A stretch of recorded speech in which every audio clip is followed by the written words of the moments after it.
আপনাদের বিষয়। আমি আপনাদেরকে একবারের জন্য বলবো না যে আপনারা রাস্তা থেকে উঠে যান। আপনাদের প্রতি আমাদের পূর্ণ আস্থা, পূর্ণ সমর্থন।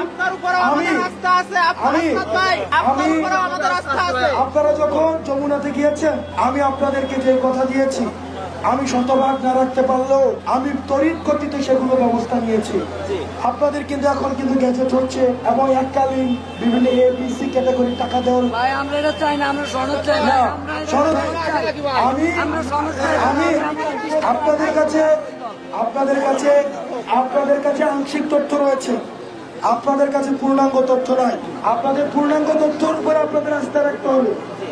আপনারা আমার প্রতি রাগ করতে পারেন, আমি আপনাদের ভাই, আমার প্রতি আপনাদের অধিকার আছে। আপনারা আমার প্রতি ক্ষোভ দেখাতে পারেন। আমি কোনো মন্ত্রী না, আমি কোনো সরকারি সুবিধাভোগী কেউ না। সুতরাং ভাই হিসাবে আপনার প্রতি আমার অভিযোগ থাকতে পারে, আমার প্রতি আপনার রাগ থাকতে পারে, অনুযোগ থাকতে পারে। আবার দিন শেষে আমরা কিন্তু আবার একসাথে কিন্তু আন্দোলন করি। সেই জায়গা থেকে আমি আমার মতামত জানিয়েছি। গতকাল সরকার যে সিদ্ধান্ত দিয়েছে, এই সিদ্ধান্ত নিয়ে আমাদের পর্যালোচনা দুইটা। এক নম্বর পর্যালোচনা, আগামীকাল প্রজ্ঞাপন যদি না দেয়, তাহলে আমরা গতকাল যে ধরনের আন্দোলন করেছি, প্রয়োজনে সারা দেশব্যাপী তার চেয়ে বৃহৎ পরিসরে আন্দোলন করার সক্ষমতা রয়েছে। দুই নম্বর, সরকার বলেছেন জুলাই ঘোষণাপত্র দিবেন। সরকার এর আগেও বলেছেন, কিন্তু কথা রাখে নাই। কিন্তু এই প্রথম সরকার যেটা বলেছেন, সরকার একটা সময় দিয়েছেন।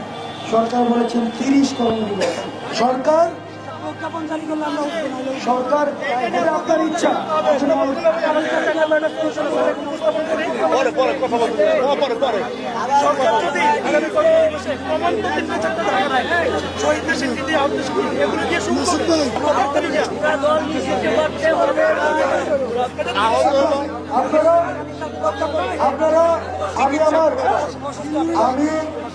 আমি আমার কথা শোনেন।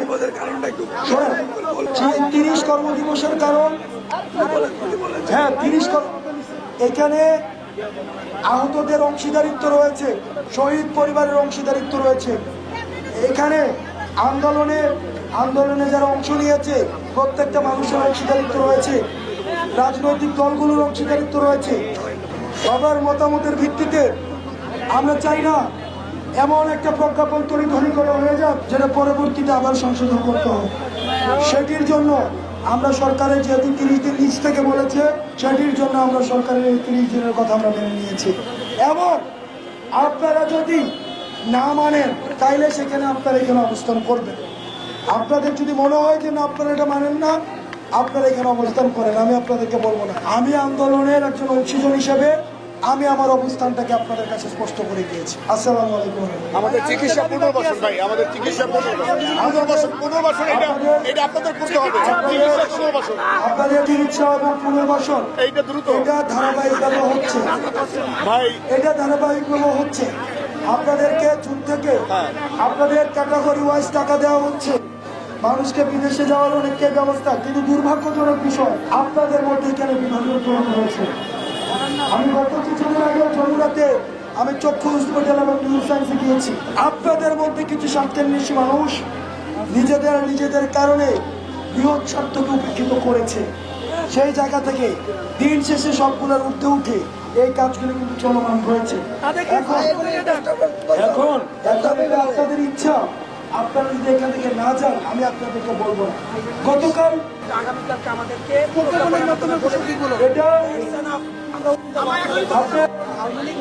আপনাদের শুনেন,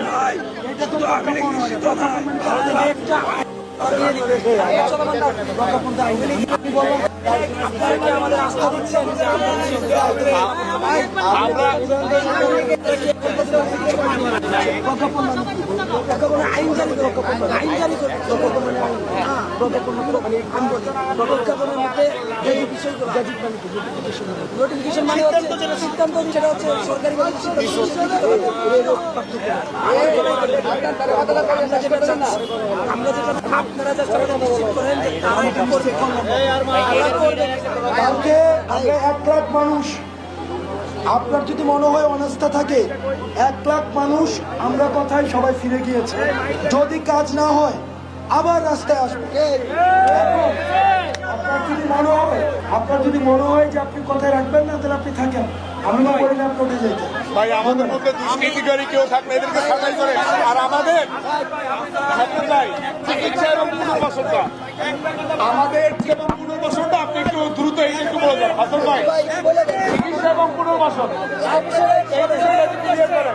চিকিৎসা এবং পুনর্বাসন, ভাই, এইটা আমাদের লাগবে এই মুহূর্তে।